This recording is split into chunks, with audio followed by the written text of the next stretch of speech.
There we go.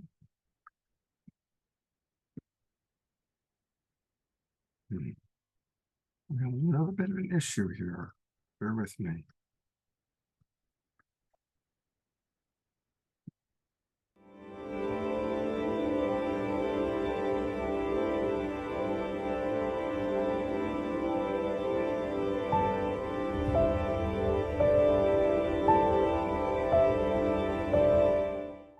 What if I were to suggest that you play a key role in the awakening world?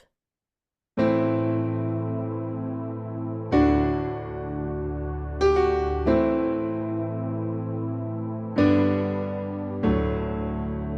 that you are watching this because you have heard the call.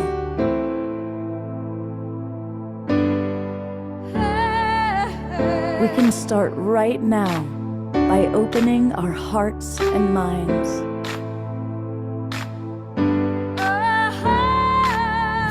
Welcome to the awakening world.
Good evening, everybody, and happy Saturday night to you. I'm Love Coach Scott Thomas. It is the awakening world. You know, one of the things that I especially enjoy doing is when I can introduce all of you to people that I love. And my co-hosts and really the inspiration for tonight's show are two of my dearest friends going way, way back. And coming to you from Asheville, North Carolina, here are Vinit and Rajyo Allen. And welcome, Vinit, Rajyo. And they have a beautiful retreat site outside of Asheville. And they are putting together a very wonderful festival, which I'm going to be flying out to be a part of. So welcome to the Awakening World. You've, of course, both been on my shows before, but tell us about the Interbeing Festival. Thank you, Scott. Quite an honor to be on the show tonight. Very exciting. Yeah, the Interbeing Festival is about bringing people together and providing entertainment, yes, but also lots of experiences, processes, ceremonies that actually uplift the spirit and give you something you can actually take away that will improve your life. So it's about having fun, but much more than that as well. It's to bring us together and bring out the best in community. Beautiful. And what are some of the examples of what will experiencers see there? You want to say? Yeah, we have breath work with me. That's to open the way, so we all get breathing and opening our hearts together. And then we have a wonderful dance set. We have 4 different venues around the land. There's a main stage, and there's a council fire, and there's a Samasati tea lounge. So there'll be different events happening in all of those, and wonderful presenters, dance, music, kirtan, sound healing, circling with Michele, who's on later here, and great music all throughout, and also a community gathering to explore what community is and how we can all take refuge in community in these times. And tell us a little bit about kind of the Asheville community, like kind of the demographics, and who do you tend to attract at a festival like this? Asheville is an incredibly creative hotspot on the planet. So we've got a lot of especially young folks that are all kinds of creativity, music, art, dance. So that's one major contingent. As teachers coming from California that are older, we also tend to attract an older set that's looking for that kind of growth and intimate connection. So, in short, there's a nice diverse range of people there, which is obviously part of a resilient community. There's that kind of diversity. Beautiful. We promote quite a few festivals on this show. A couple of weeks ago, we were promoting the Bhakti Festival that's coming up in September. And right now, while we're speaking, the Earthstock Festival is happening in Colorado. And a lot of our Global Peace Drivers are there this week. So hopefully we are going to gather some of our, maybe more of our East Coast friends to come out and join us in early October for the Interbeing Festival. Yeah, come join us. We have, some gorgeous land here that's very sacred. Everybody feels very nourished when they come here. And we call it a sanctuary for the soul. It really is a place where you can step out of the world and really come home to yourself and remember what's really important in community. Beautiful. Well, we're going to be right back in a moment to go a little deeper with Rajyo, but it is Saturday night and we have lots of music tonight. We've got Omashar, we've got a new friend, Billy Jonas, we've got a wonderful man named Adama who's going to do some drumming. But we're going to start it off, of course, with our house musical artist, our beloved Omashar. That will be me, and namaste, everybody. And of course, we have Ashoka. We haven't forgot you, brother, who's going to do a bit of Kirtan for us later. And I'd like to welcome everybody who's watching on YouTube, that's right, and FaceTime, not FaceTime, whatever the other one is. Facebook. They'll do. And all of our broadcast partners, greetings and namaste and welcome. And this is a song which was kind of inspired by festivals, and it's called Rainbow Nation. So there we go. So you can boogie to this one, I think. I'm just going to change mic source and be right there with you. So.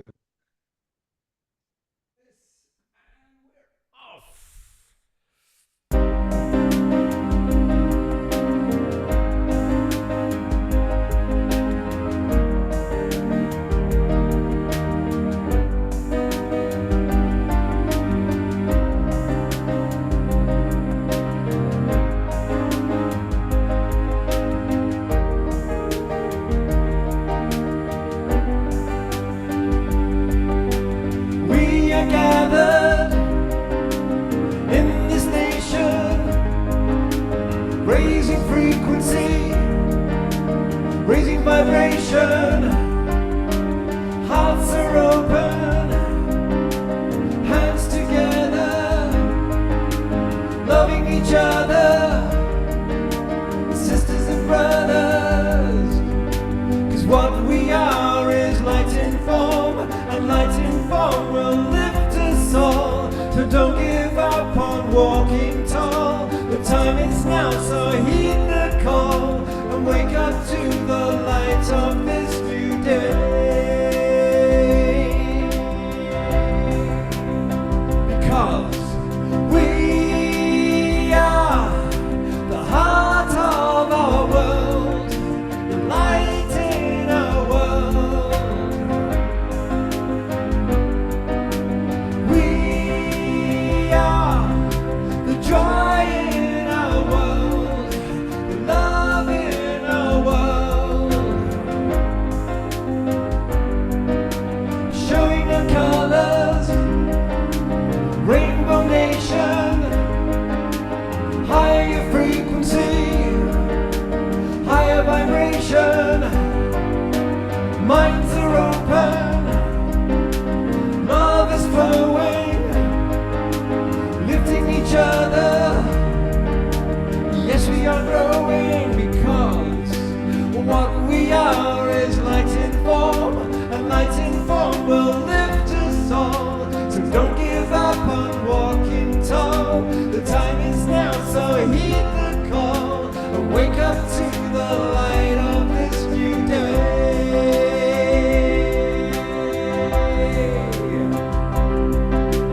We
Thank you, thank you, thank you. Let's all twinkle, beloved Omashar. Yeah, I think my name is either, what is it? Icing on the cake or Twinkle Shah. Twinkle Shar. I like Twinkle Shar. Thank you. Namaste. Namaste. Bye.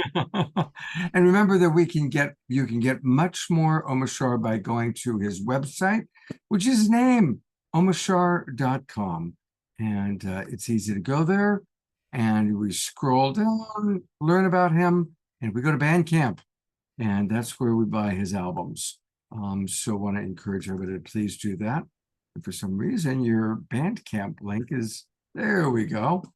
There are his five little children, 5 Omashar albums, all waiting for you to purchase them. And it really is wonderful music, as you all know. Omashar is such a blessing to our awakening world, to our Global Peace Tribe audience. So please do support him by getting his music. Thank you, thank you, thank you. And he'll be back later on for another song. All right. We get to go a little deeper. Someone who's really precious to me. And that's Vinit's beloved wife, Rajyo. Those of you that know me well know that I was blessed to be married to a wonderful woman. And this was my wife, Suchi's best friend, Rajyo. And it was kind of remarkable how Rajyo and Vinit found each other. I had known Vinit for many years. And anyway, they are a beautiful, wonderful couple. And Rajyo is a brilliant therapist, coach, has been on the path of awakening really her entire life. And Rajyo, it's always a pleasure to have you with us. And I'd love for you to kind of talk about your perspective, because tonight we want to look at both the external Interbeing Festival, but also what does it mean for us to really do the work of the interbeing within ourselves? Yeah, well, it's a big subject. My work, which I've been, as you say, passionately on the path with for all my life, is about the alchemy of awakening and really bringing our human experience into a divine expression and integrating both. And what we wish for with the Interbeing Festival is really to have a space where we can come together as our whole selves, as our natural selves, as our heartful selves, to interbe together. There's often a lot of ways we meet in the conceptual world. There's ways we meet in the physical, and it's sometimes harder to really drop into a heart space together. You're doing it here, Scott, in such a beautiful way by bringing people together to drop into their hearts. And with the Interbeing Festival, we really have a place where people can just let go and be together, being through singing, through chanting, through dancing, through being our silly, crazy, messy human selves, and also being our whole, full, natural selves together. We can come and just remember who we are together. And there's an importance for the inner practices that bring us into alignment with who we truly are. And then there's a place to share that with each other in a playful, joyful, authentic way. So that's the Interbeing Festival. And what are some tips for those of us who want to go deeper into our own being? I mean, you have been on the path of awakening as long as I've known you, for decades. What are some of the tips or tools you'd like to share with our audience tonight? Yeah. Well, I feel that it's really important to kind of shake and shed those layers of conditioning that keep us kind of boxed into an old way of being that is no longer needed. And it's also important to spend time with ourselves in aloneness, really, to tune in to who we are now and what's wanting to come forth from us now. And I honestly, I've been around the block a few times. I've probably done just about every workshop, training, transformational process you could imagine. And at the end of the day, I can honestly say that what's worked for me and what I've seen work for many, many others is meditation. That it doesn't necessarily have to be just sitting silently, but having a way to just drop into one's own inner being is a really important thing. To find a corner of the day that's not being pulled on by technology, or where we're not being pulled out to be something or do something for someone else in the world, but just to be with ourselves in a simple, deep, quiet way where we can come home to ourselves and say, who am I really? That's the primal question. Who am I? There's something perfect about, as you're talking about taking a break from our devices, that the device goes off. I love Yes. that's Yes. I mean, how many of us actually really do that consciously every day to just find a corner of the day where we're not being distracted by technology? It's hard. We're all pretty addicted in these days.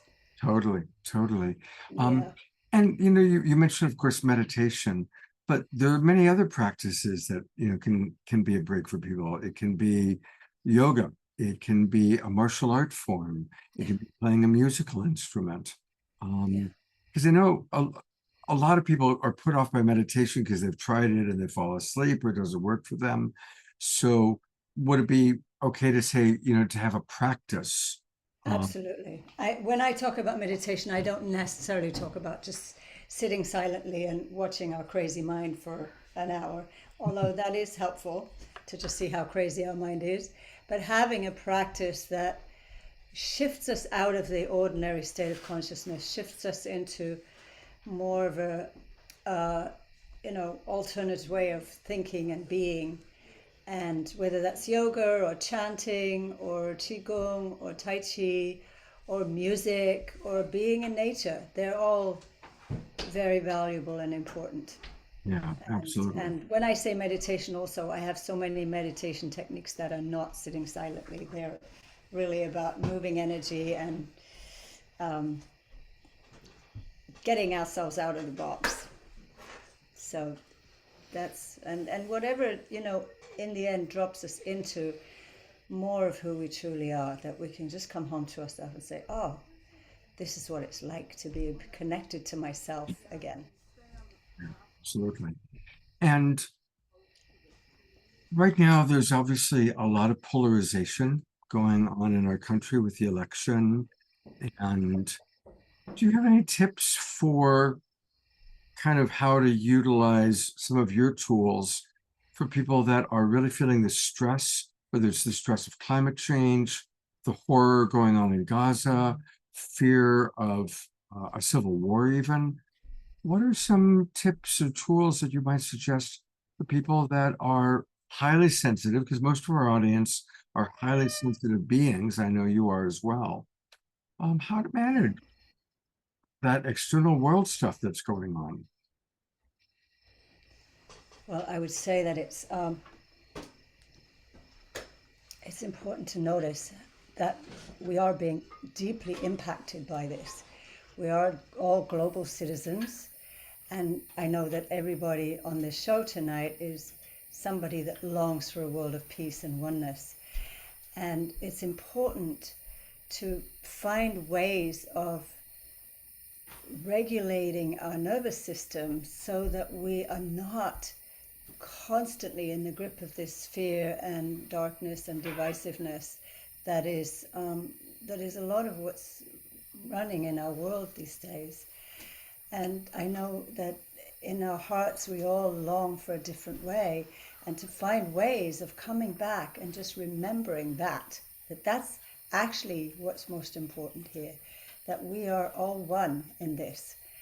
And I would say again, to take time to notice when you're being overrun by those fears and those impressions, and step back and come back to what's what's my truth here?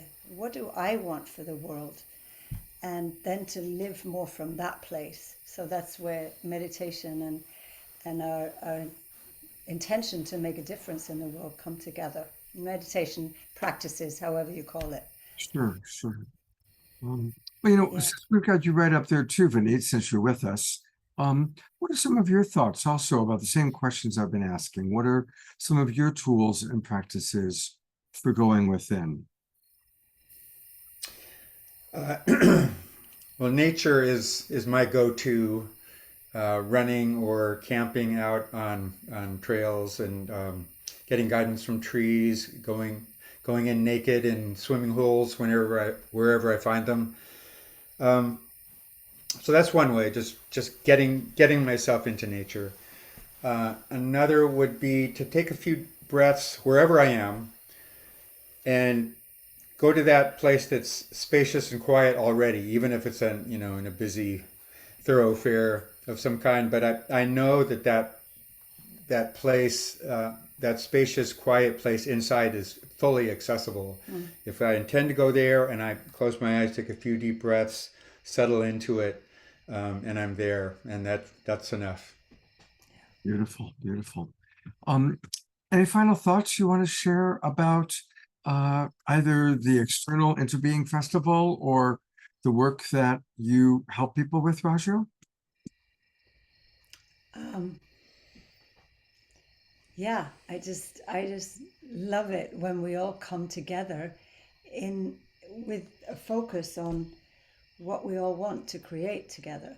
And when we do that for ourselves internally, and when we do that together and share it, it becomes, that's what the truth is. That's what shows up as the truth.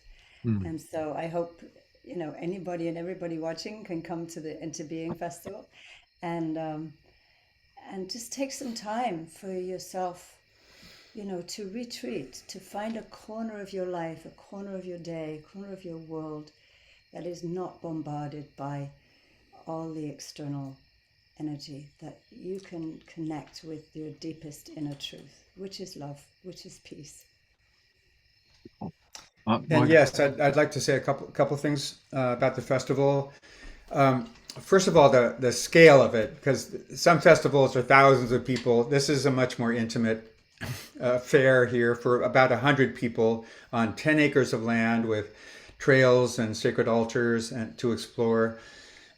So that's kind of the scale of it. So that's understood. And the other thing is the theme this year is community, refuge in a changing world. As we know, with the world very uncertain, community and all aspects of it are more important than ever for our survival and our thriving. And we're featuring a community leaders roundtable from 7 different local organizations, supportive organizations such as Mankind Project and Leaf Global, lots of prominent organizations right here in town. The leaders from them will be at a panel roundtable and answer some questions, talk about resources they can share, things they've learned. It'll be a first time ever in the Asheville area that very different organizations have come together for this kind of connection and dialogue. So very excited about that featured event. Beautiful. Well, I'm going to show a couple things. Here is just the flyer for the Interbeing Festival. And again, it's Saturday, October 5th, just outside of Asheville, North Carolina. I'll be there. Jasmine Bear, my dog, will be there with me. And yeah, a really wonderful, wonderful time. So I really hope that those of you who are looking for a reason to come to the Asheville area, and I saw many people in the chat box saying that they're thinking of moving to Asheville. That's something that's been on their mind. And then for those of you who really want to go deeper, Rajyo is a wonderful spiritual counselor. She's brilliant. She has been on the path a very long time, and I've known her for a long time. And, I really want to encourage any of you that feel called to learn more about her to go to her website, and it's alchemyofawakening.net. Alchemyofawakening.net. You can learn more about her services. She does one-on-one mentorship. She does retreats. And she's a really extraordinary being. So this is how you can learn more about Rajyo. And at the very least, put in your email address. Every day I get a wonderful quote from Rajyo, and she provides that service. So thank you very, very much. And Vinit, while the camera's on you, you are going to now introduce your friend Billy Jonas. Awesome. Thank you. Billy is a new friend. I only first heard his music a few months ago at our wonderful Jubilee Sunday spiritual services, and I was blown away. It was so good and so real, with a real message that got me. So since I don't know too much about you, Billy, other than just such great music, I'm going to read the little bit that you gave us here. For over 30 years, former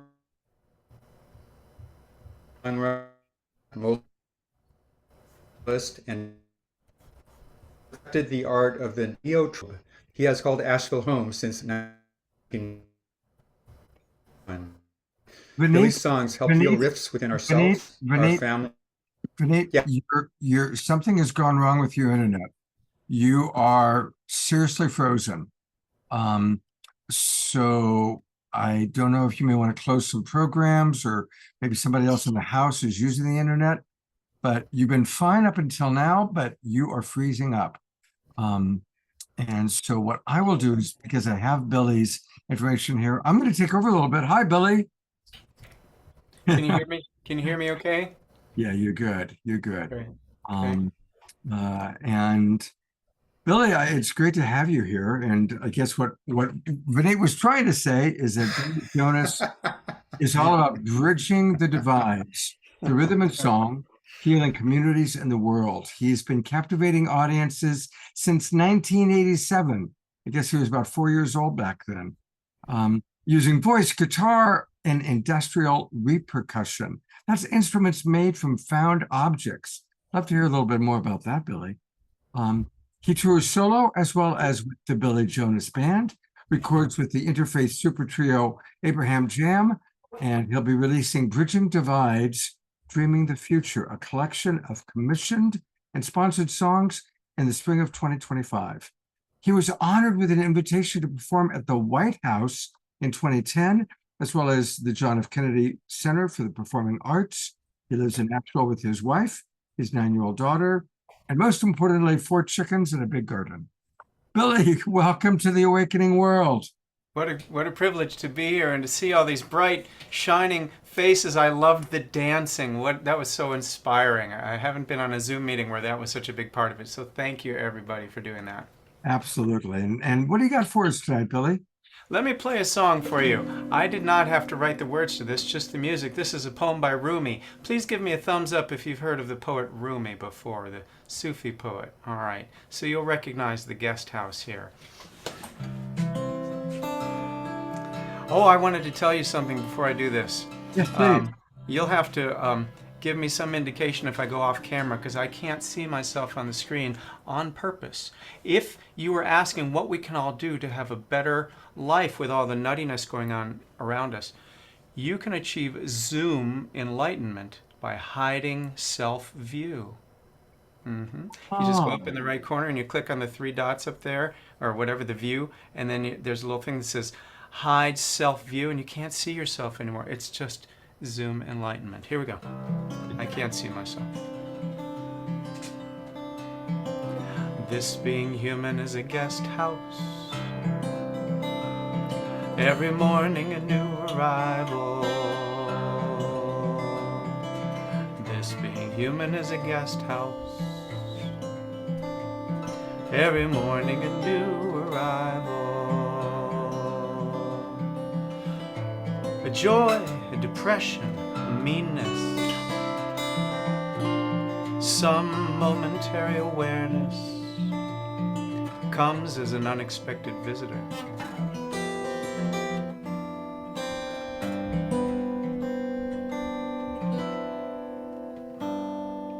Welcome and entertain them all. even if they're a crowd of sorrows. Welcome and entertain them all, even if they're a crowd of sorrows, who violently sweep your house, empty of its furniture. Still, treat each guest honorably. They may be clearing you out for some new delight. Echo, this being human is a guest house. This being human is a guest. Every morning a new arrival. You can sing it. This being human is a guest house. This being human is a guest. Every morning a new arrival. The dark thought, the shame, the malice, greet them at the door, laughing, and invite them in.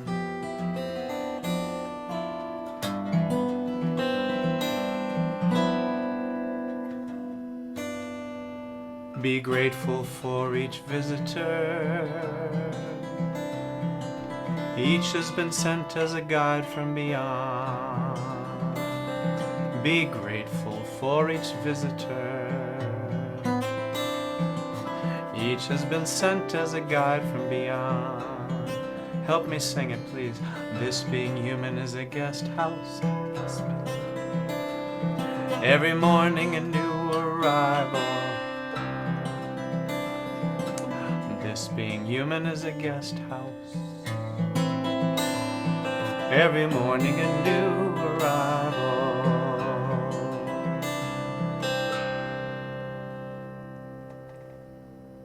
Oh, The guest house. beautiful. And I think many of us do know that wonderful poem. And Dr. Laura writes, wow, Billy, that was brilliant. Thank Thank you you so to much. you and Rumi.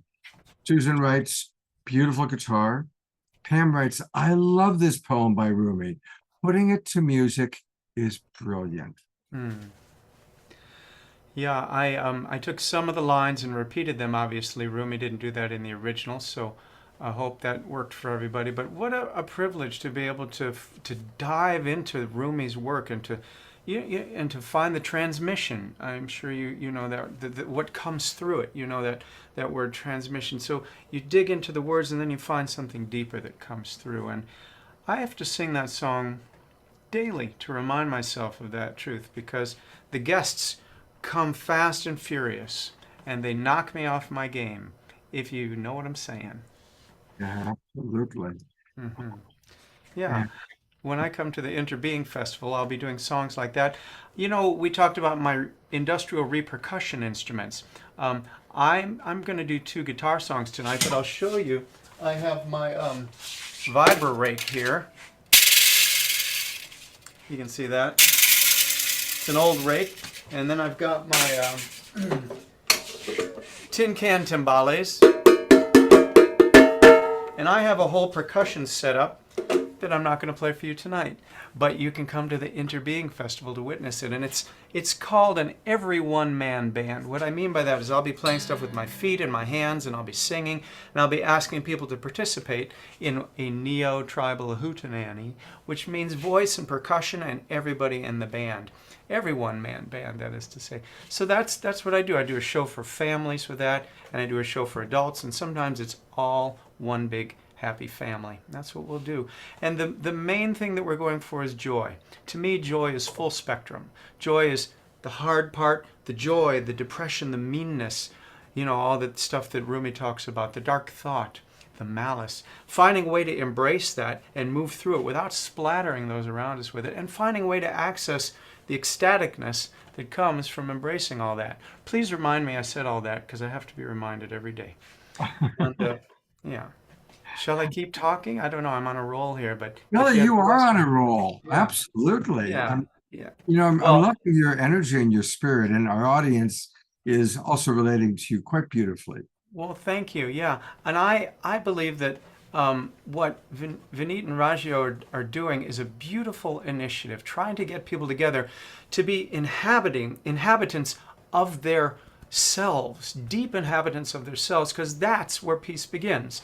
And once you inhabit yourself deeply, you can reach out to those around you, and that can radiate out in ways that we can't ever measure. I once did some drumming with the great Nigerian drummer Olatunji. Have you heard Olatunji before?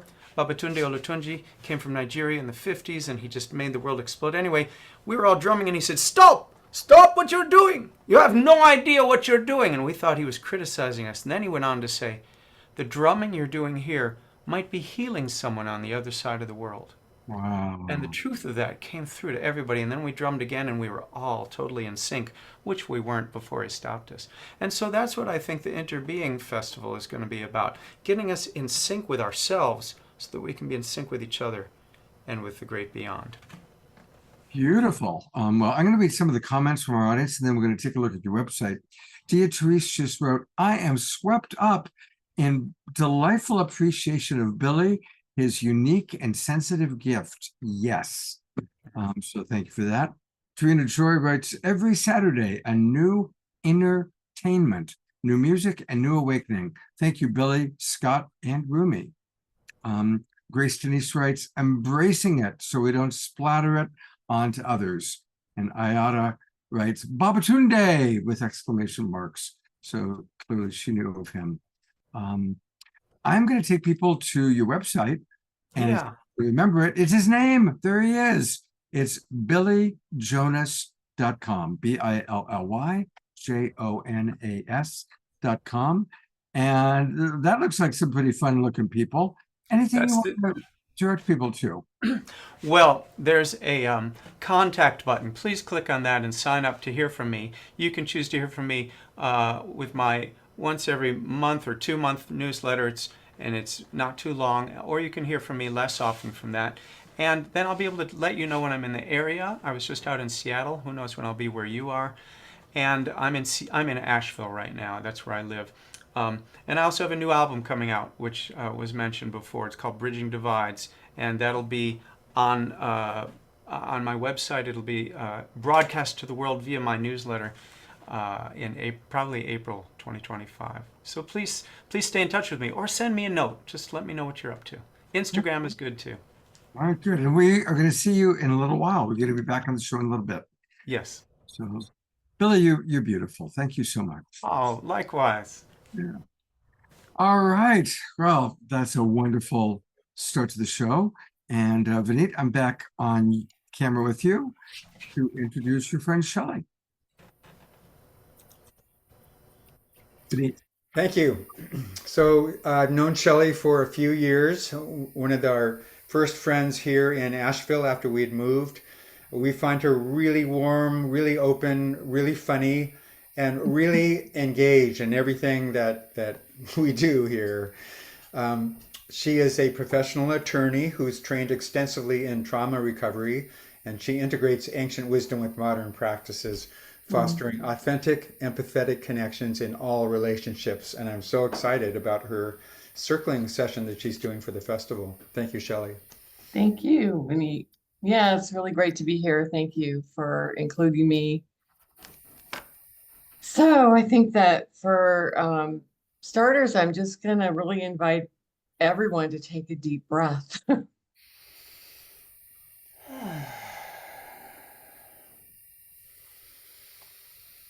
So one of the things that I have been learning over the past 7 years really has been to increase my ability to listen to people and to actually be with people in a way that is more than just being in the same place as they are, but actually creating an energetic field with other people so that we can be together in sort of a frequency that allows us to be with one another in a way that is not designed to give advice or fix or, like listen from the place of, oh, I know how to solve that, which of course, as a lawyer, I've had a lot of training in that. But in a way to be with one another and, use a type of listening that allows for us to reflect back what the other person is sharing with us, maybe just so they really get that they've been heard. That asking the person curious questions to make sure that we're really getting their experience, and sharing the impact that what their experience that they are sharing is having on us. So this actually increases, we're talking tonight about how important it is for us to learn to be with one another's differences, and especially in the world where we have so much conflict. And it's so difficult to include everyone when we have such sharp differences in our beliefs and our views. So this is a way to increase our capacity to let people be where they are without trying to convince them that they need to be somewhere else. And it's really a type of resonance work too, so that it comes from the place of nothing is wrong, that nothing needs fixed, that we can just be together in a way that we can actually kind of slow down and feel into what is happening, and include in our experience, our somatic experience as well, not just cognitively be, thinking about what we're going to say next, or how you have a similar experience, or, that routine. So at Samasadi, when we do the Interbeing Festival, I'm going to be facilitating a circle where we're doing this in a group. And we basically start by dropping in together, and then people just begin to share. And as they share, we practice these listening skills.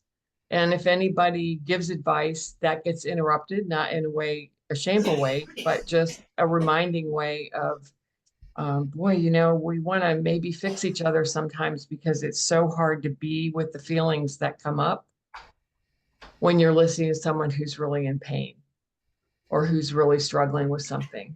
And it's just hard to sit and resonate with, wow, this person is really in pain. And yet that is the thing that brings them out of the suffering, because there's something about us being together that is very healing. And also, when we practice this one-on-one, we can actually facilitate the other to unfold. And over time, as we practice that, we get much more capacity to feel and be with our truest nature. So we've also, that's been coming up a lot tonight too, that, the concept of inhabiting ourselves, and that sensation for me of the contact with who I really am it's just a place of all is well. So even doing this practice, like when we do a circle at Samasadi for an hour, it really makes a difference. Like, you might think that's not very much time, which it's not, but any time that we have together where we're really being together in that kind of depth is healing. So I just also want to say something about trauma, because the kind of listening that I'm talking about is really sensitive to trauma. And personally, I think everyone has unprocessed trauma, and some of us have had more trauma than others, but just being able to bring compassion to one another and consider that sometimes we're responding in a way that's really coming out of a trauma rather than our nature is bringing compassion in a way, again, that allows us to be with one another in a way that is healing. So I'm just noticing that in my speaking, I'm feeling a wave of emotion, because for me, that is so true for me to be able to recognize that someone's behavior might be a piece of unprocessed trauma.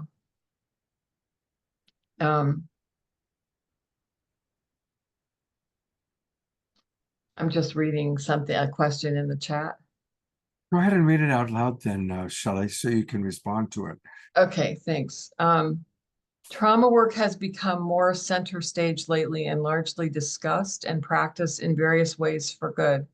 What, in your opinion and experience, have been the most effective and lasting from the wide spectrum of modalities, from pharmaceuticals to psychotherapy to plant medicines and psychedelics? Well, since I've tried all of those things, I can speak from my direct experience. For me, it would be difficult to pin one thing on, to put one thing on any particular modality. But I would say that personally, for me, the most effective healing I've had from trauma is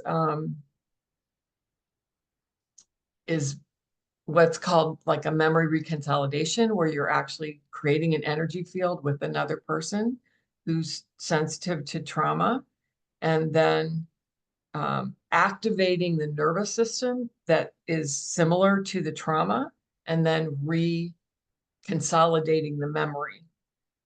So that's kind of a mouthful there that I just said, and it's actually not a very complex thing, but it does take some training and some sensitivity to make sure the other person is staying in the range of appropriate nervous system tolerance.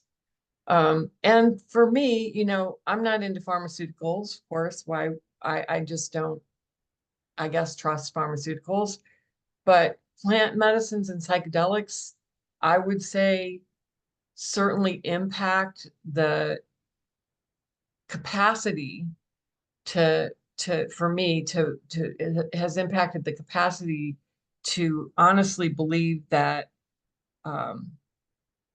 that we can heal, that we're not stuck with the neurology that might be currently operating, that we actually are capable, all of us, of healing. So does that answer the question? I'm going to read some of the comments that have come in, because there's some beautiful ones here. Ayada writes another question for you. Would memory reconsolidation be similar to EMDR and the reprogramming aspect of it? It is similar to that. It is. And different people, of course, we all have differences. So like I personally am an extremely visual person. And when I do deep work, I often, if I get into a triggered, like a trauma memory, I get almost like a ticker tape of memory. And so it's easy for me to do memory reconsolidation work because I can work with the visual memories that I get. Not everyone gets that. So like EMDR, you don't really have to have a memory. It's just I think that for me, the thing that is so powerful is that I feel like there's finally a choice of modalities where we can actually work on healing some of the things that we've just inherited and some of the things that happen to us in our lives. And, Billy's saying, let's see a demonstration, which I'd love to do, but I'll tell you the truth. You can't really fake a demonstration. It's like it almost is like the kind of trauma work. I might be working with someone one-on-one and a trauma comes up, and then I can work with it right then. But I would never try and force something to happen in a session. It will unfold as it does. Well, Yeah. people are really enjoying what you have to say, and I'm going to share some of the comments that came in. Susan Bloomquist wrote, "The way you are holding people and helping them connect is a new form of therapy, one that uplifts people. This training of listening is also the way to allow sharing." And Carol points out that she sees that this is authentic presence work, where two or more are gathered. And Carol also writes, "Compassion is oozing out of your energy field, Shelley." So agree. Nikita, who we're going to hear from in a few minutes, writes, "So well expressed, Shelley. This is powerful work." Thank you. And Grace Denise has a question. Can you talk more about how we listen and step back when we're worried about potential harmful effects from where the other person is at? Good question. Yeah, I love that question. So I'm going to give an example from my own life that's really recent. I just moved into a house. I bought a house. I'm an older person. It was a big decision for me. And I thought that I would be thrilled and happy. I've been looking for a house for years, 7 years to be exact. And so I thought I would be really joyful and it would just be this great, joyful event. And so when I would tell people that I bought a house, they would meet me with that expected exuberance. "Oh, congratulations, I'm so happy for you." But I actually was having a different response. I was having a lot of fear come up and grief, which I didn't expect. It was completely flabbergasting to me. And when I would say that, not everyone, but many people would say, "It'll be fine. Just wait, a month, you'll be so happy. It'll be great." And when I would get met with that kind of reaction, it felt more painful. So this is what I feel is that when that happens, it's like the person I'm speaking to is struggling to be with my pain. So it's not available for them to reflect what they heard me say. "Wow, Shelley, I'm getting that you're scared and that this is really bringing up grief for you." When I get that response, it's like, oh, my body just relaxes. Like, oh, this person hears me. So while the first example, the person is trying to help me by pushing me forward in time and reassuring me that everything's going to be okay, it actually has the reverse effect and pushes me further into my fear and grief. So this is the thing about reflection and using these kind of curious questions. So it's bringing up grief.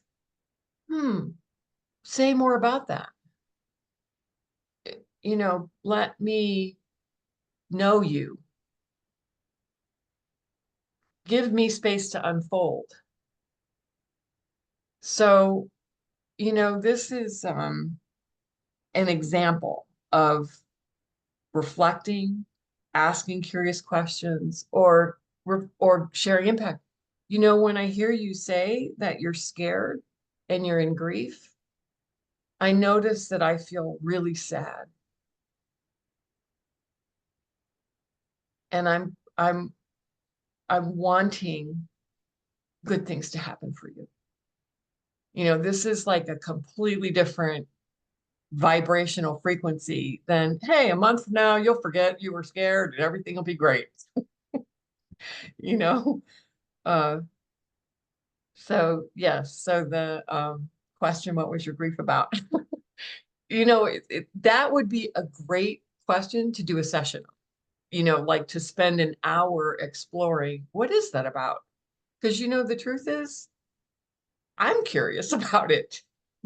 Sometimes our emotions are so complex, and it's like, I'm not really sure what's going on. Lots of things. I'm aging, my children are older. I'm, like there's so much adjusting. life is really complex. So I think I managed to talk for 15 minutes. Yeah, and see, you didn't even need Vinit to come in and chat with, but No. people have really, really enjoyed what you were sharing. And I know you don't have a website right now, but maybe you can put into the chat box an email address if anybody wants to email you. Would that be okay? Oh yeah, sure. All right, I'm going to bring your friends Rajyo and Vinit back up on camera for anything they want to add in listening to you speak. And then Vinit's going to introduce his friend who's behind him, who's going to play a little music. But Rajyo, Vinit, anything you want to share with Shelley? You're on camera and you're muted, Vinit. Great. Thank you. Yeah, Shelley, it's always a deep dive with you. There's always a level of realness and honesty about our conversations and just, not talking around or about or above what's actually going on. And I really appreciate that about you. And I appreciate, your intention to bring everybody into a deeper level of honesty and authenticity in our communications. Thank you. Yeah. I'm going to read just a And few. I'm sorry that I was one of those people that saying, "Yeah, no, what name is great." No, you for a didn't. house." No, you didn't. You did not. I mean, you were happy about a house, but you did not do that. Just so Okay. you did. I am going to read a few. I'm going to read a few more comments for you, Shelley, that came in. They're really quite beautiful. Grace Denise writes, "Thank you." Pam writes, "I love that response. I hear your grief and I want good things for you." Nikita writes, "So resonant, Shelley. Thank you." Carol writes, "Complex and scary, sometimes and unclear and confusing and nonsensical. Life is hard." Trina Jory writes, "All that and an invitation to be curious, to self-inquire and find out more deeper." Karen writes, "Trauma clearing is so important." Ayada writes, "I know that so well. The difference between when someone acknowledges how you're feeling and is curious in a supportive and helpful way." So you've stimulated our audience members, and that's what this is all about. Thank you, Shelley. Yeah, thank you. Thanks for having me. All right, and Vinit, I know you've got a friend to introduce, and we may want to do a quick sound check just to make sure that it's Zoom friendly. Okay, you want to sound check them right now, or? Yeah, well, do you want to introduce him first? Yeah, sure. Okay, great. This is Adama Dembele, who I only met recently, and he's already become a wonderful friend, I have to say. Adama is from the Ivory Coast in West Africa, and from 33 generations of djembe and balafon players, so it's quite a prestigious lineage. He is a cultural ambassador and resident teaching artist with Leaf Global Arts, which is a fantastic arts organization here locally. Puts on an incredible Leaf Festival twice a year. He's also a professor at UNCA, University of North Carolina at Asheville, and Warren Wilson College, a wonderful progressive liberal arts college, and a multi-instrumental composer and choreographer. Adama? So you want to just play both instruments, and we'll sound check you here.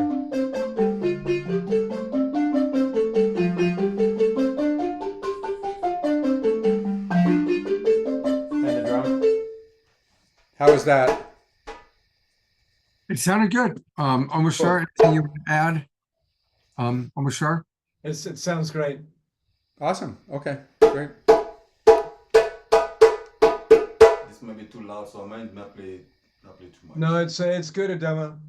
It's okay. Yeah. Yeah. Good. Just share your heart, brother. Take it away. You want to play something? Okay, yes. Let me play this song. This song called "For Not Being Gay." For Not Being Gay is a very traditional West African rhythms. It's a play for the metal workers in West Africa.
Thank you. Try to give me.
Thank you, everybody. So, yeah, this is a djembe. I have two very traditional, old traditional West African instrument, which is the djembe and the balafon. The djembe is a instrument like what everybody I hear everybody say right now said we want people to get together and everybody to get together and share a good time. So this instrument, the djembe, is the instrument was made for that. Because the real name of the djembe is a djembe, meaning unite, like bringing people together. So that's the instrument. So that's why the djembe, you don't need to be a musician or know anything about music. It's a type of the instrument. If you take it, just grab it and put your hand on top of it, you can bring it some beat who can make somebody next to you happy. And also it's the instrument who's gonna connect people with the heart, with the beat. The heart, the beat of the drum and the heart and beat come together. And the djembe always bring this thing together called like a rainbow, you know, like a multiple color together. So the djembe is an instrument bring like a multiple color, multiple language, multiple food, different culture together. Right. So for this festival, what I'm gonna be doing is to get a drum to everybody and show them some song which is like a very powerful like a celebration song, full moon song, or any type of a celebration song we're gonna play together and to bless the festival to make everybody feels together. Yay. Awesome. That's gonna be my role. Fantastic. Fantastic. Thank you. Scott's muted. I think it's mute.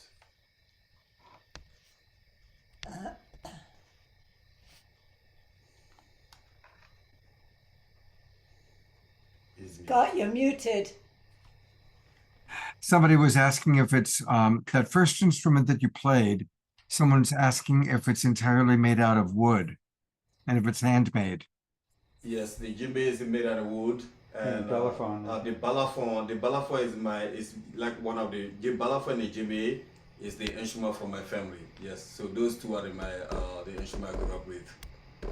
But the balafon is the type of the wood, it's called jalayiri.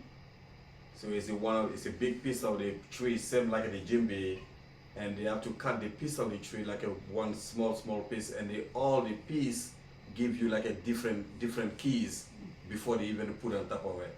And then after all of that, under the balafon, we have the gourd. We have a bunch of gourd under there. I can show you the gourd under it.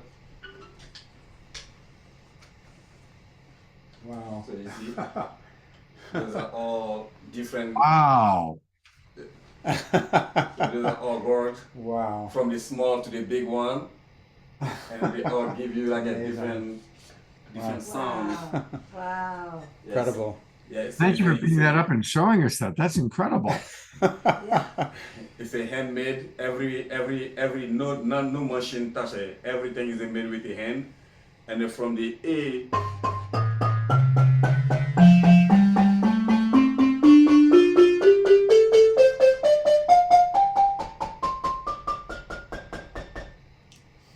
From the bass to the high notes. Right? Wow. Incredible. And tell us one more time what the name of that instrument is. It's called a balafon. Balafon. It's the real name of this instrument was a bala, just bala. But after when things start to change, like a xylophone, saxophone, and everything, so they added like a balafon. But the real traditional name is a bala. Beautiful. And you're 33rd generation of being dedicated to building community. And has that always been through music? Has that always been your family lineage? Yes, it's always been my family lineage. My dad. You want to sit up a little closer? Yeah. Yes. Let's see him. Let's see him. Yeah.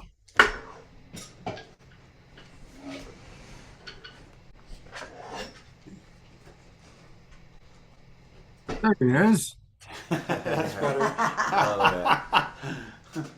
So yeah, like they said, I'm from the Ivory Coast, but my culture is not just the Ivory Coast. It's coming from like the Mandingo Empire, and the Mandingo Empire was this big cultural empire group called was like more than 14 different countries before in Africa. But now you can find them like 6 or 5 different countries, like Ivory Coast, Mali, Burkina Faso, Senegal, and Guinea. So all of those instruments and this power, the instrument we play was together to bring the people. It was like a communication between the village and the people. Like back in the day, even now, it's still like some of the. As you can see, some of the village still don't have like a computer system. They don't have electricity and stuff like that. So the way people used to communicate between the community was through the instrument. Like for example, if something happened in somebody's house, if you like somebody's having like a wedding or like a birthday party or anything like that, they will call the culture keeper. And when we came, we start to play the specific rhythms, and that's how everybody next door knows what's going on at the house, and they come and get together and celebrate. So that's how people used to communicate together. So when my dad moved from Mali to Ivory Coast, and he created this little compound, like some area in Ivory Coast called Abobo. And now that area was doing was to bring every young generation and the country who didn't have a place to go who some didn't have a parents, they always come into that place and stay there and learn their own culture and start to and be a lot of them become like a professional musician now today. So that culture and that music was not just to perform, but it was also to help the young kid to understand their own culture, because those country I'm talking about, like Ivory Coast and Mali, they all like a French colonized country. So sometimes the young generation don't really know their own traditional instrument or the food or the even traditional language. So the culture keeper, like my family, was the one who were helping the generation to understand their own culture and the traditional music. That's why they call it, the Dembele family was the culture keeper family. And that's what I've been doing since South Africa, and I came here in the United States and I was doing the same thing. And I want to keep this story a little shorter because it's going to be too long when I'm going everywhere. But yeah, that's pretty much what those instruments do, bringing people together. How wonderful. It's wonderful to meet you. We do have one last question. Julia wants to know, how do they get the notes of the vibration to be so precise with all the different gourds? Yes, that's a very good question, because all the gourds, from the, like I said, from the big one to the small one, give the base. The big one give the base, and also there is a hole. We have a small hole we put on the gourd, and that small hole have like a spider net. The spider net to put on top of that hole to give the vibration. So this instrument is very you have to see how to make it, because you got like a lot of small part of it will give like all the sound. Like even the piece of the wood, before even putting an instrument, before putting it together, we, after cutting the each piece, we put the wood together and smoke the wood first, smoke it for like a days, so all the water and everything come out of the wood before even put any balafon, before we put it together. So you got like a lot of small things to make the sound very special. Adama, people want to hear more. They want to know how they can. Is your music available online anywhere?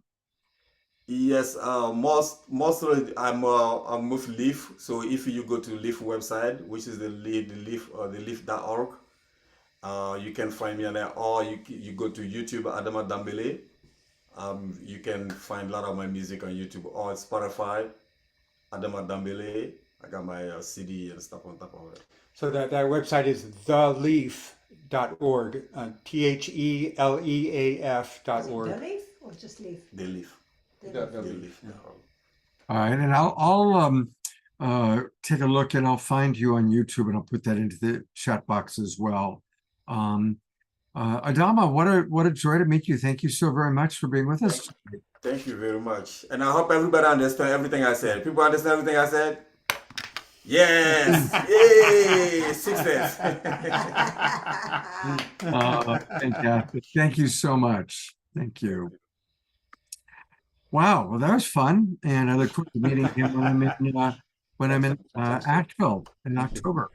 I'm going to mute you guys for right now, because I get to introduce another friend of mine, someone who I have just a tremendous amount of love and respect for.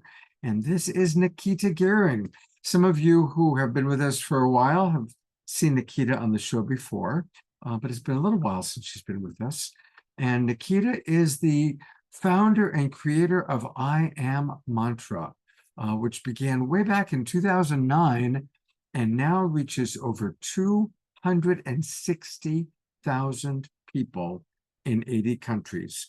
Every day she sends out an I Am Mantra, a reminder of, usually it's a beautiful affirmation to carry with us throughout the day. And it's a beautiful service that Nikita has been providing.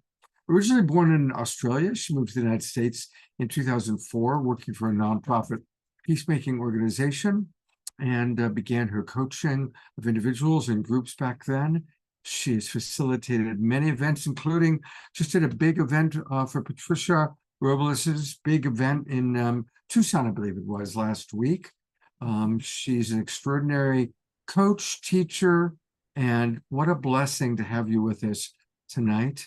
And we thought this would be a really good show for you to be on. And she's going to talk to us. You know, our show is called The Awakening World, and she's going to talk about the evolving human and how we can embody our I am presence. So welcome back to The Awakening World, Nikita. Oh, thank you, Scott. And I just want to say what a joy it is to be here tonight. I feel like we're in a big circle, and I want to just say, Rajyo and Vinit, I can feel the energy that you bring to the Interbeing Festival. I can feel your relationship with Scott. Shelley, you know, I could feel part of my work is very resonant with your work, Shelley, you know, and I could feel in your speaking, not only were you speaking words, but you're also speaking with your vibration and your energy and your frequency. And just, I love how tonight has woven it. Again, it feels like we're around a big sacred fire. I think if I tune into words that feel resonant right now, it feels very familiar. It feels family. It feels community. There feels like an authenticity, a permission to be our authentic selves, that we don't have to be perfect, that we can come, as Shelley said, with both the realness of the moment, deep appreciation of ourselves and the realness of the moment, and also, as Adama just led us through, then feel the joy of the moment as well. So I guess I just wanted to kind of name some of the energies I'm feeling in the space right now, because my work right now, it's very much around the evolving human. And the idea of us as, I think I want to just plant some seeds. And in the time that I have tonight, I want to plant some seeds into our circle around the fire, the sacred fire, the heart flame fire, the remembering fire, knowing that what we plant here tonight, not only is beneficial for us, but it also ripples out into the collective. If you're familiar with the work of the Heart Math Institute, which is a profound group of individuals uniting spirituality and science, what we know is that what we are vibrating at, which is influenced by our physical body, our nervous system, it's influenced by our mental body, our thoughts, it's influenced by our emotional body, our emotions, it's influenced by our energetic body, our vibration, how we're living and being literally ripples out into the collective around us. And this, I think, is important because the concept of the evolving human is that we are remembering our interbeing, our connection with ourselves and source, whatever name we call, and Mother Gaia. And we're remembering our interconnected relationship with all of life around us. And what I'll say about that is, the more we move into harmonic frequency, and for now, let's think of that as love-based frequencies. And we can do that through nervous system work. We can do that through working with our thoughts, shifting from fear-based thoughts to love-based thoughts. We can do that through emotional work, as Shelley so eloquently spoke to. Shelley, I really honor you. I can really feel the depth of the deep work you do in the world of trauma, deep listening and repatterning. But as we learn how to address what I sometimes call the residual trauma-based, fear-based emotional imprints in our system, we can then repattern to love-based, higher frequency emotional programs, imprints, frequencies. And then we start to, when we have a high vibrational thought and a high vibrational emotion, and we combine that with a regulated nervous system, we think of a regulated nervous system is no longer in survival. It's in our optimal, thriving, more regenerative state.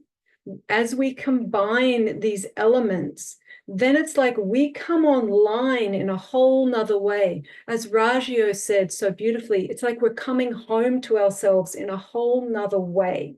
And when we come home to ourselves, we start to open up We can start to open up our heart field and heart intelligence. We can start to open up, which creates what HeartMath calls heart coherence, what Patricia Coder-Robles calls awakening the heart flame, as we create more resonance, harmonics, and the music that Adama played tonight. So you could feel that in your body. Do you notice the whole energy just like shifted? And then when Billy was playing, you know, his whole energy using music to help shift our frequency. So as we start to create harmonic frequencies, and let's say we start with the heart, that sends harmonic frequencies up to the brain. Then we start accessing our higher mind. And then we start opening our whole channel to a whole higher potential for us as humans. Our heart holds what they call imaginal cells. Imaginal cells, you may have heard of imaginal cells in the caterpillar that are like the dormant sleeping cells that hold the DNA and the coding for the butterfly. They have found that we have also a type of imaginal cells in our heart that hold some sort of coding for a high, as we activate it, a higher awareness, again, the evolving human.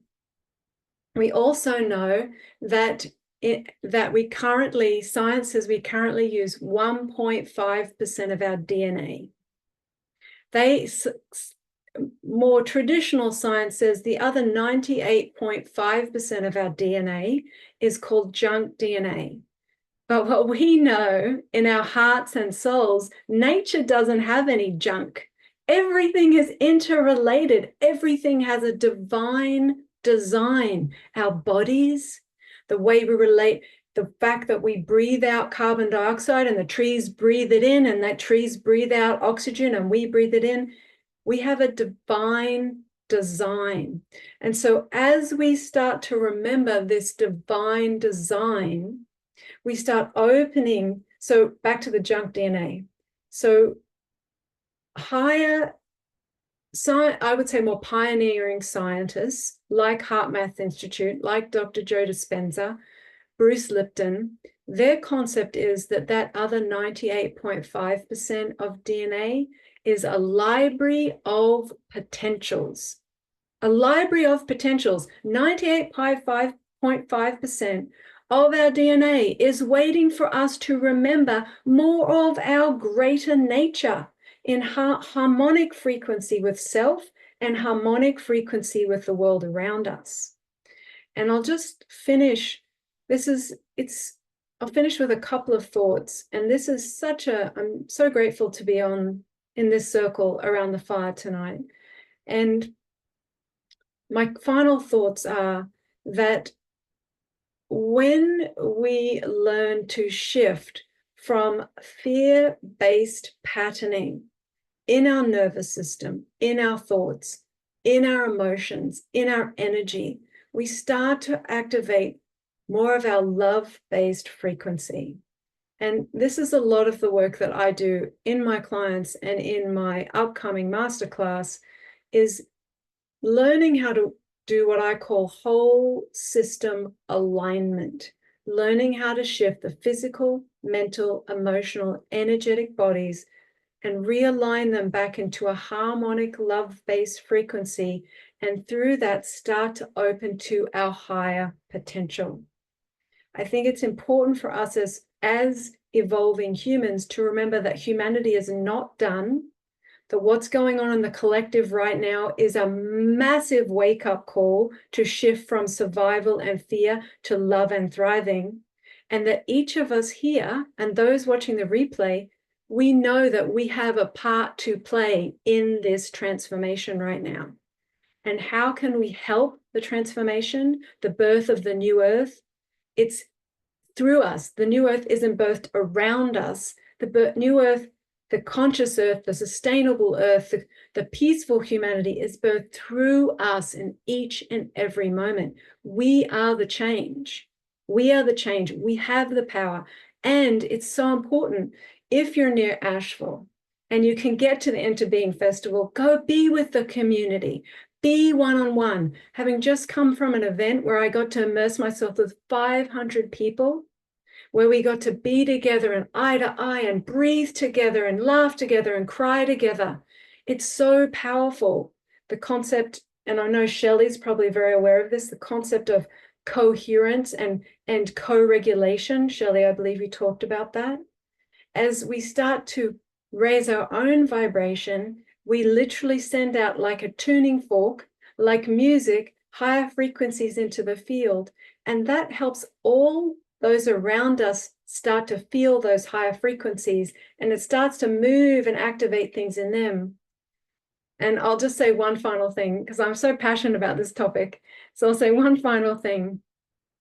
Not only when we create a harmonic frequency in ourselves, when we choose love over fear, when we really make an effort to remember and come home to ourselves, and then meet each other deeply, as Shelley talked about, as Rajyo and Vinit are modeling, that as we create more harmonic frequencies in ourselves, the HeartMath Institute recently released a study that they said that, obviously those who are aware of the HeartMath Institute, that we produce, this isn't new, but that we produce an electromagnetic field that our heart produces an electromagnetic field, and so does our body, and it ripples out around us and flows out from us. What's important right now to that, and this shows how we can affect significant change, is that number one, a small group of people coming together with high elevated thoughts and high elevated emotions, thoughts and emotions together, can affect significant change in the collective consciousness. Number two, when we create heart coherence, love-based frequencies in our heart, high vibrational emotions, feeling love, joy, compassion, our heart sends out a certain frequency. That frequency is the same as one of the energy frequencies that surrounds the toroidal field of the planet. That frequency is the same frequency as one of the fields around our planet. And the concept is that as we grow in love, we literally feed the love field around the planet that then bathes the planet in higher frequencies, and all of life is then bathed in high frequencies, which then starts to shift the collective consciousness. So thank you for being here. Thank you. You matter. We each matter, and we each make such a powerful difference every time we shift from fear into love. Thank you, Scott. Oh, let's all just take a breath and breathe in that download of very important insights and wisdom that Nikita has just shared with us. Let's take a breath.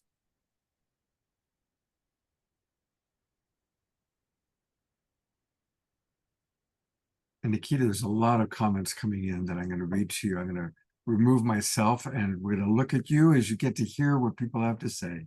Scott, can I just say one really simple thing? You can say as much as you want. We're in no rush. Thank you. I would normally have started with breath, so I'm really grateful that Scott brought that in. I love, Shelley, that you invited us to breathe. Because I felt this was a time I wanted to download as much as I could. And what I would say is a practice that I do that really helps me come home to myself and become aware of my breathing. When I become aware of my breathing, I start to regulate my nervous system, and I shift into witness consciousness, and I can more easily shift my mind and my emotions and my energy. So I'll just leave you with this thought: hand on heart, one hand under your belly button, on your navel chakra, also called lower dantian in Qigong and Chinese medicine.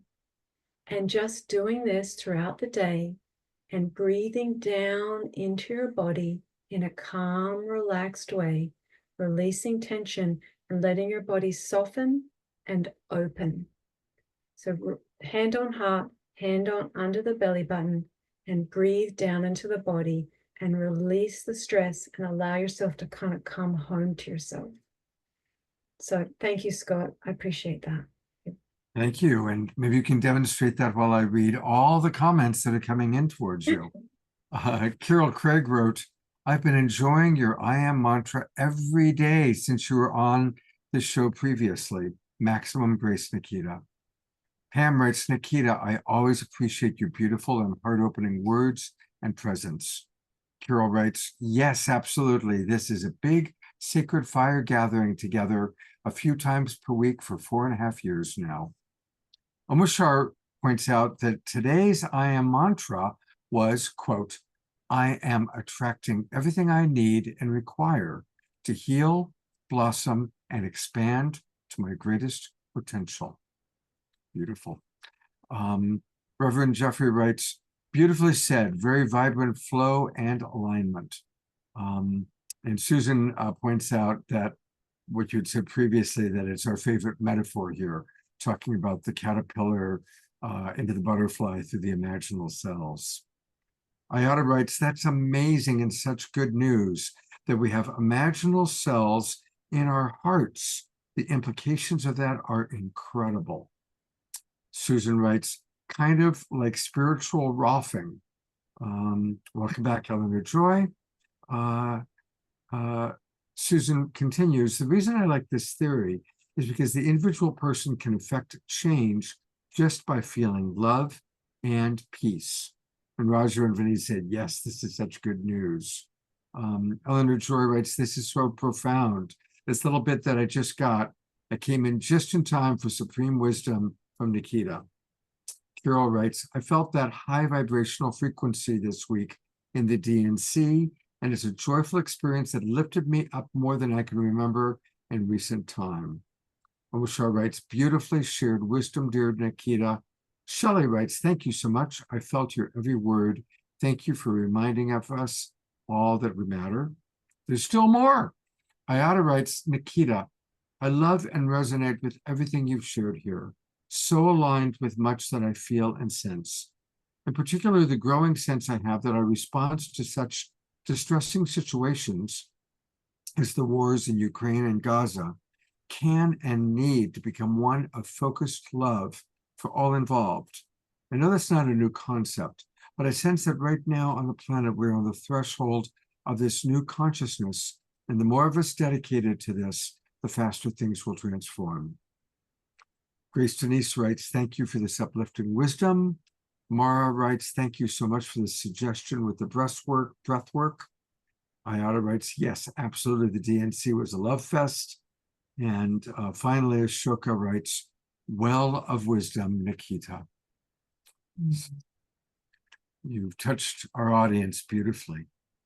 Well, we're all co-creating this, right? We're all vessels. All of us have shown up tonight to co-create this. And so I'm really honored to be in Circle. And yeah, thank you, Scott, Vinit, Rajyo, for creating this sacred space tonight. Our pleasure. And I want to let people know how they can get more of you, because obviously our audience loves you.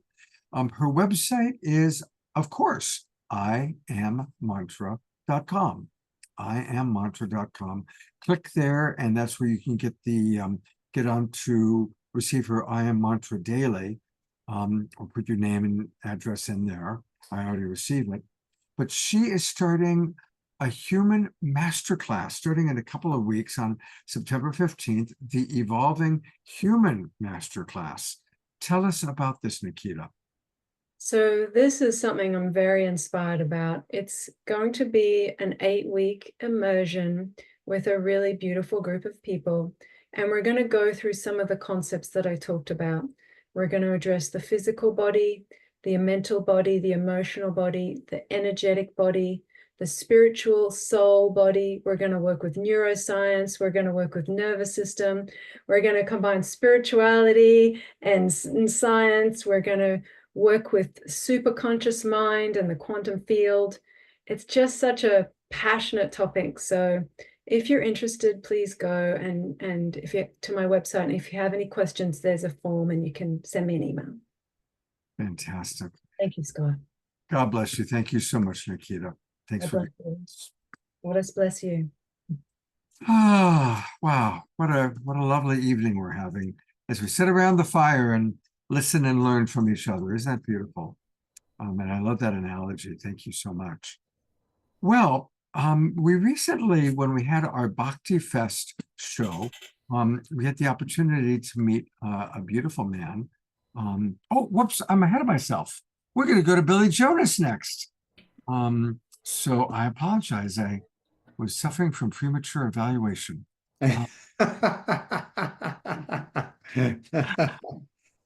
Vinit, anything you want to add about Billy as we turn the spotlight on to both of you? Well, just my experience. We had a pre-festival gathering for some of the performers and presenters here recently, and I was just really taken by not just Billy's prowess and choice of songs, which are so evocative and meaningful for me, but his way of engaging the audience is like I could not sing along with him, because just the way he would tell, as he was singing, he would tell you the next, and I think we just experienced this, he would mouth the next line of the song, and we would all just come right in, and it was a beautiful chorus and call and response kind of thing. So clearly he has the gift of being able to really engage and work interactively with audiences, including children. I can see he's a master at all ages and energies. So in addition to his lovely introduction, I will say that about Billy, and I can't wait to hear his next song. Thank you so much, Vinit. All right, you can still hear me okay? Give me a thumbs up if you still got me. Perfect. Yep, all right. We're going to do a participatory song, a whisper-along song. Will you try this with me? Call and response. Whisper it. Hey, hey, hey, hey, hey, hey. Yeah, yeah, yeah, yeah, yeah, yeah. That sounds good. That sounds good. Everybody say, this is just the rehearsal, There will be different words.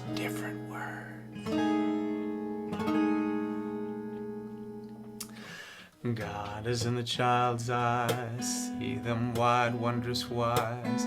God is in the rain and snow, and each snowflake this we know.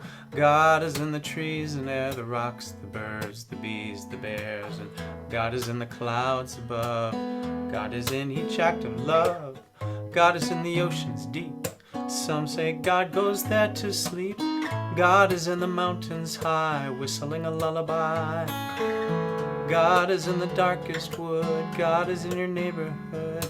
God is in a place that's near, sometimes it's just not so clear. God is in, God is in, God is in, God is in, God is in, God is in, God is in, God is in, God is in, God is in.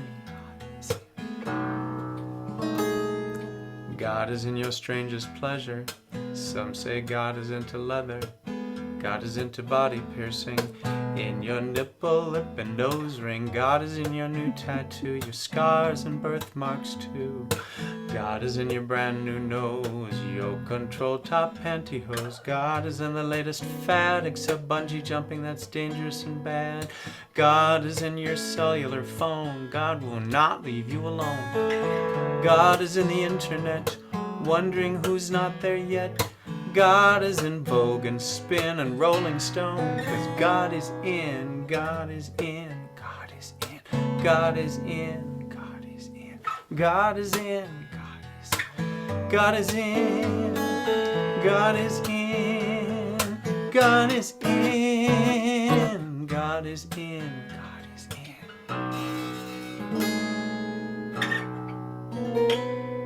Now you can say God is in, or you can say God is Zen, or you can say Goddess in, or you can say, hey, I got us in. Whatever supports your theology, it all works here. God is in the Christian house, bread and wine and holy cross. God is in the Jewish home, Shalom Chaverim Shalom. God is in the Muslim, Allahu Akbar Salam. God is in the Hindu way, Jai Bhagwan, Namaste. God is in the dancing pagans, every drop of perspiration. God is in the Wiccan coven, 12 plus 1 perfect dozen. God is in the Druid song, that's why they go on so long. God is in the Buddhist chair singing, don't just do something, sit there. God is in the Vatican. God goes there for vacation. And God is in the Quaker meeting, sleep until they start the singing.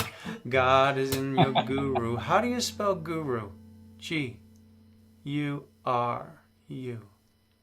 God is in the atheist saying, yes, I don't exist. God is in the flowing Tao then, and now, and now, and now. And God is in the Rastaman. I and I, on and on. God is in the Mooney wedding. Who gets to begin the betting? God is in those Hare Krishna, rub their heads and make a wish. Now God is in, God is in, God is in, God is in, God is in, God is in, God is in, God is in, God is in, God is in. God is in your bank account, sometimes juggling the amount. God is in your ATM, counting bills and stacking them. God is in your college fund, laughing 'cause it's gone, gone, gone. God is in your IRA, adding interest every day. God is in your pocket change, your job is giving it to strangers. God is in the beggar's cup, sometimes God will fill it up. God is in the empty hands, spent it on cheap Almaden. God was in the S&Ls, but left, that's why they went to hell. God is in Walmart, greets you with a shopping cart. God is in your old jalopy, makes it go when it should not be. God is in the Greyhound bus, sitting in back and watching us. God is in tourist class, on a frequent flyer pass. God is in the pilot light, dancing through the night. God is in the radio, public radio told me so. God is in the microwave, unless you use something metal, then the microwave is the devil. Also don't microwave with saran wrap, it forms molecular bonds with your food, it turns your intestines into Tupperware. God is in your Tupperware, but not the lids, so buy some spares. God is in, God is in, God is in, God is in, God is in, God is in, God is in, God is in, God is in. God is in the ozone layer, holier and holier. God is in the atom bomb, or at least the atom bomber's mom. God is in Chechnya, Srebrenica, Slovenica, Serbia, Monrovia, Liberia, Haifa, Kandahar, Baghdad, Oklahoma, Chicago, Israel, Gaza, and Ukraine. God is incredulous at all the stuff we do to us. God is inspired by those who fly, those who try. God is insatiable, so sing and dance way past full. God is in you and me, someday God'll help us see. God is in love with love, so live in love, and that's enough. God is in, God is in, God is in, God is in. God is inside of you, all you don't and all you do. God is in, God is in, God is in, God is in. God is in your greatest doubt. The jury's out, doctor's out, but God is in, God is in. God is in this festival, I hope we get to see all of y'all. God is in, God is in. God is in the town of Asheville, come on down and get your fill. God is in, God is in. God is in the Heart Math Institute. Oh my Lord, they're so astute. God is in, God is in, God is in, God is in, God is in, God is in, God is in, God is in. Everybody, God is in, God is in.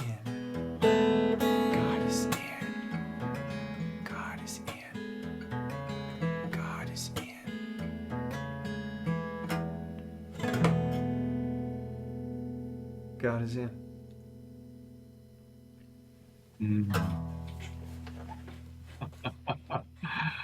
Oh, that was awesome. Absolutely. I'm going to go to a gallery view. Let's give Billy some twinkles, some Awakening World twinkles here. It's beautiful. Thank you. And there are some wonderful comments coming in, Billy. Tia writes, Billy, you are looking deeply into my eyes as if singing to only me. This is a trippy, fun song. Carol writes, I'm so grateful for this tribe and this show. I'm feeling so much better for attending tonight. Blessings to all of you. Morgan writes, I love this man. God is all that is, everything and everything. Oh, everyone and everything. So love this song. Thank you. I want this song. Thank you, Billy Jonas. Susan S. writes, brilliant. Love your sense of humor. Reverend Jeffrey Colbrook writes, love of God enfolds us. I am the love of God. And Carol writes, what if God is one of us is an old favorite of mine. She's right on with the lyrics of that song. And more coming in. Grace Denise points out what beautiful words. And Katie O'Shea wants the words. I don't know if you've got them written down anywhere or not. Yeah, at the website, you can go to the shop tab, but they're free. Just go to the shop tab and scroll down to Hold on. okay. Let's slow down. We're going to do this now. So everybody, we are now on the Billy Jonas website, Billy Jonas, JONAS.com. And we're going to go to shop. And then lyrics and sheet music. Wow. Yeah, and up above that is the merchandise where you can buy it, But yeah, you can listen and see it here, and then you plug God is in, or just scroll to God is in. Oh my God, look at all these songs that you've got, the MP3s, the PDFs. Oh my God, this is quite a website. I'm a professional. You're more than that, partner. And here they are. Here are the lyrics just for you. Ask, and these ye shall receive. For God is in the website of billyjonas.com. That's where you'll find God. Billy, you're a delight. Thank you. What a privilege to be here, and I hope you all will consider coming to the Interbeing Festival. It's going to be a glorious celebration of connectedness. Absolutely. Well, I'm looking forward to meeting you in person and being there, and I hope some of us will be there. It's going to be a lot of fun. And your friends Rajyo and Vinit are still there. Rajyo had threatened that she was going to leave, but somehow she's gotten pulled into the show, and I was trying, but I couldn't leave. It's too good. Oh, beautiful. It's past my bedtime, but I still can't leave. I'm glad you're still It's here. that good. Well, we've got one last presenter, and he's somebody that we met a few weeks ago when we did a show promoting the Bhakti Fest. And I was just so touched with the beauty of this man and his devotion that I wanted for us to spend a little more time with him. And this is Ashoka. And he is just very, very devoted in beautiful ways to what really this show is all about, to awakening, and doing it through love and through his music. And so we're going to chat with him a little bit afterwards, but I think it'd be really lovely, actually. Would you be willing to do some kirtan for us, and then we'll have a chat? Sure, Scott, can you hear me? Yes, you sound great. So I'm going to start with the mantras that Nikita talked about. I am mantra. Start with ohms, 3 ohms. Om is supposed to be the original word, original creation by God. Then I will sing Om Namo Bhagavate Ramakrishnaya. I posted it on message. Namo is salutations. Bhagavate is divine. Ramakrishna is a master. His disciple Swami Vivekananda brought Hinduism to the West in late 1800s. So Ramakrishna is about names are many, God is one. Just like when we want to climb a mountain, there are many paths. So There are many paths, whether it is Buddhism or Christianity or Hinduism, to reach the one God that that we just sang. So please sing.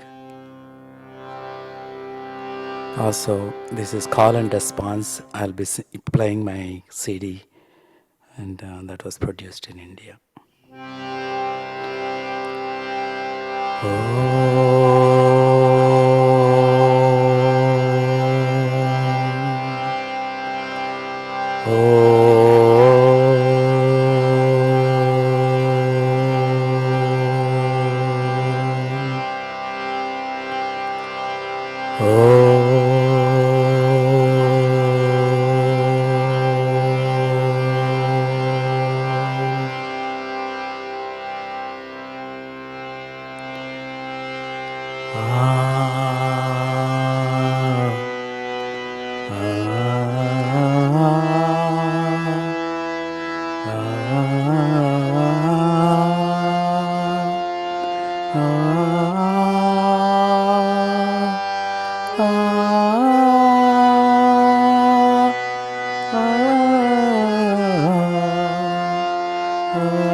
Om Namo Bhagavate Ramakrishnaya.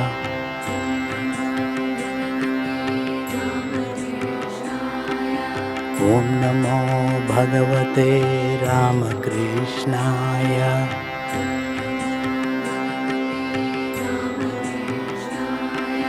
Om Namo Bhagavate Ramakrishnaya.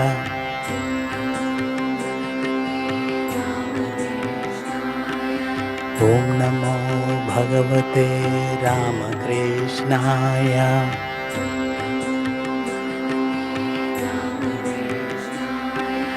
Om Namo Bhagavate Ramakrishnaya.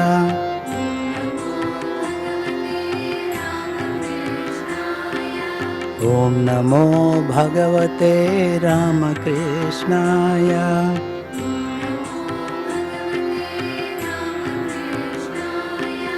Om Namo Bhagavate Ramakrishnaya.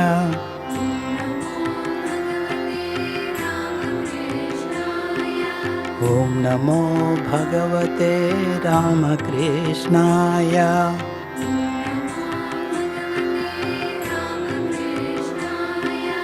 Om Namo Bhagavate Ramakrishnaya.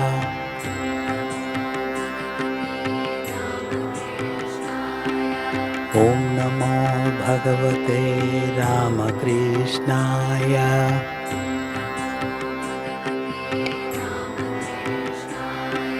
Om Namo Bhagavate Ramakrishnaya.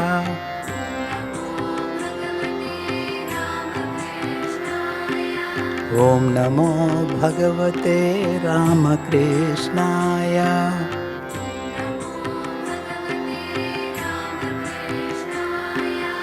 Om Namo Bhagavate Ramakrishnaya.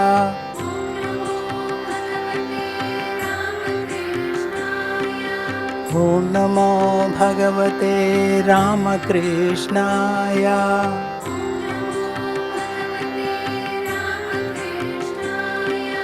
Om Namo Bhagavate Ramakrishnaya.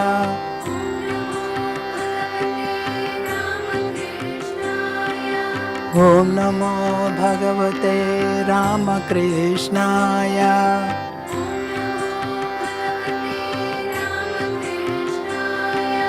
Om Namo Bhagavate Ramakrishnaya.